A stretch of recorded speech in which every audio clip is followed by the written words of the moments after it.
এর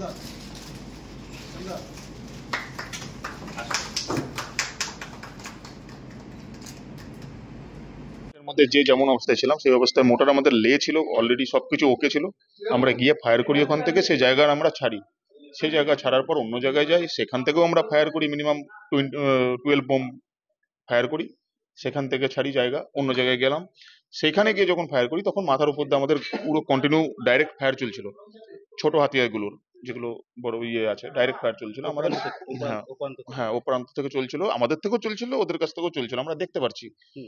কারণ tracer tracer বগেরা ছিল, রেড কালারের হতায় মানে হয়, তো এগুলো চলছিল। তো সেই জায়গা থেকে আমরা আধা ঘন্টা ওয়েট করলাম, যখন ফায়ারটা থামলো না, কিন্তু তখন আমাদেরকে সাহেব বললো জায়গাটা ছেড়ে আর একটা লাস্ট লোকেশন যেটা আছে সেখানে যাও, সেখান থেকেও যেখান থেকে ফায়ার আসছে সেই আমরা দিয়ে দিচ্ছি, ডাটা ডিগ্রি দিয়ে দিচ্ছি, সেখানে ফায়ার করো। সে ডাটা ডিগ্রি আমাদেরকে দেয়, দেওয়ার পর আমরা ফায়ার করি। তো সেখানে পরে সকালে জানতে পারা যায় সেখানে 7-8 জন মিলিটিয়ান্স বগেরা ছিল, তাদেরকে যারা সাপোর্ট করছিল মারা যায়।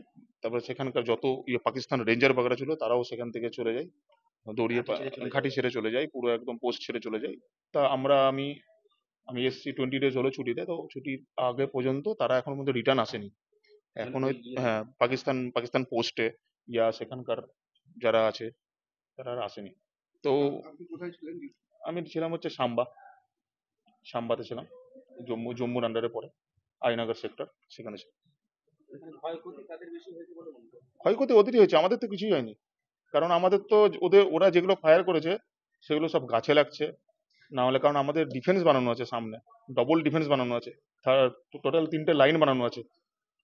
মানে আমাদের কমান্ডেন্ট স্যার এত সুন্দর করে সেই জিনিসটা জায়গাটাকে করেছে, মানে এত সাফ সাফাই সবকিছু করে আমাদের সেফটির জন্য খুব ভালো করে রেখেছে, ডিফেন্স বানানো আছে।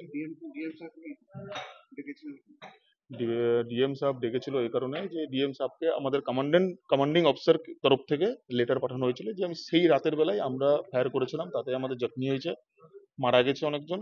সেই অনুযায়ী ডিএম স্যারকে সম্বর্ধনা দেওয়ার জন্য আমাকে আজ ডাকা হয়েছে।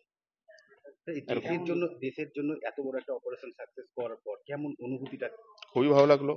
অনেকজন 35 বছর 40 বছর চাকরি করে গিয়েও তারা কোনোদিন এরকম মকা পায় না, আমি মকা পেয়েছি। আর সেদিনকার তো রাত আমি চাইছিলাম যে আর 2-3 দিন হোক, বরবাদ করবো আরো, কিন্তু মকা একদিনই পেয়েছি, একটা রাতেই পেয়েছি। মানে এই মকাটা পাওয়ার জন্য তো বিএসএফ একদম একদম একদম খুব প্রাউড ফিল হচ্ছে আমার যে আমি এটা করতে পারলাম। আমি বহরমপুরের বাসিন্দা হয়ে সেটা আমি একটা জম্মুতে গিয়ে এরকম জায়গায় আমি পদক্ষেপ নিলাম, ভালো ভালো লাগলো খুবই।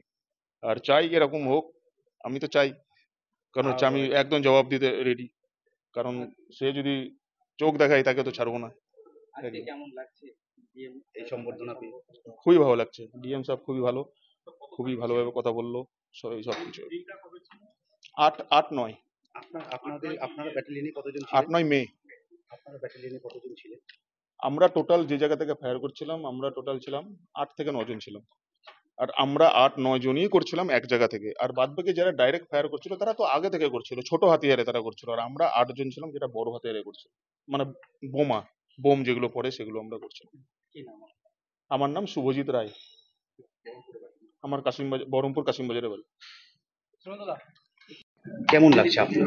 আমার খুবই ভালো লাগছে, অ্যাজ আ ওয়াইফ আমার প্রচন্ড প্রাউড ফিল হচ্ছে। সেদিন প্রচন্ড ভয়ও পেয়ে গেছিলাম, কেন লাইফের ব্যাপার ছিল, কিন্তু ও প্রচন্ড শক্ত ছিল, বলছে ভয়ের কিছু নেই, যা হবে হবে। এটার জন্য আমি এখানে এসেছি, তার জন্য ভয়ের কিছু নেই, ভগবান আছে। আর আজকে যখন স্টার্ট হয়েছে তখন শেষ তো হবেই। আমরাও তো চাই পাকিস্তান কিভাবে জবাব। হ্যাঁ হ্যাঁ, কিন্তু অ্যাজ আ ফ্যামিলি আমাদের তো একটু নার্ভাস ফিল হবেই, কিন্তু ও প্রচন্ড স্ট্রং, ও ভাঙতে দেয়নি, কি ডোন্ট ওয়ারি, যা হবে হবে, যা হবে হবে, তো ভেবে লাভ নেই, তুমি শক্ত থেকো তাহলেই হবে। আপনার তরফ থেকে তো একটা সাহস জোগানোর ব্যাপার হ্যাঁ, আছে। স্ট্রং তো অবশ্যই থাকতে হবে, না আমরা উইক হলে তো ওই উইক হয়ে যাবে। হ্যাঁ মানসিক হ্যাঁ হ্যাঁ, ইয়ে থাকে, সেটা তো আপনারা সাপোর্ট করেন। একদম একদম। আপনি কতটা সাপোর্ট করতে মেনলি যখন স্টার্ট হয়েছিল, সিন্দুর অপারেশন 7 তারিখে স্টার্ট হয়েছিল, তখন থেকে ও বলছিল হয়তো ফোন কন্ট্যাক্ট বেশি হবে না, তো ভয় কিছু নেই, তুমি যেমনি আমি টাইম পাবো বা কিছু চান্স পাবো আমি কন্ট্যাক্ট করব। তো হট করে 8 তারিখেও নেটওয়ার্ক ডাউন হয়ে গেল, মানে আমি বুঝতে পেরে গেছি কিছু প্রবলেম স্টার্ট হচ্ছে। আমরা নিউজ ওপেন করলাম, তো নিউজে আমরা সবই দেখতে পাচ্ছি স্টার্ট হয়ে গেছে। তো খুবই কম কন্ট্যাক্ট হয়েছে, মিডিলে মাঝে মধ্যে খুব কম চান্স পেয়েছে। কিন্তু হ্যাঁ, এইটুকু খবর পাচ্ছিলাম কি না ভালো আছে, এতে আমরা স্যাটিসফাইড ছিলাম। দিয়ে যখন থামলো, সিজ ফায়ার হলো, তখন একটু নাই স্যাটিসফ্যাকশন হলো। কিন্তু হ্যাঁ, আমরা কেউ উইক হয়নি, ও ফুল ফ্যামিলি ফুল সাপোর্টেড ছিলাম কি না।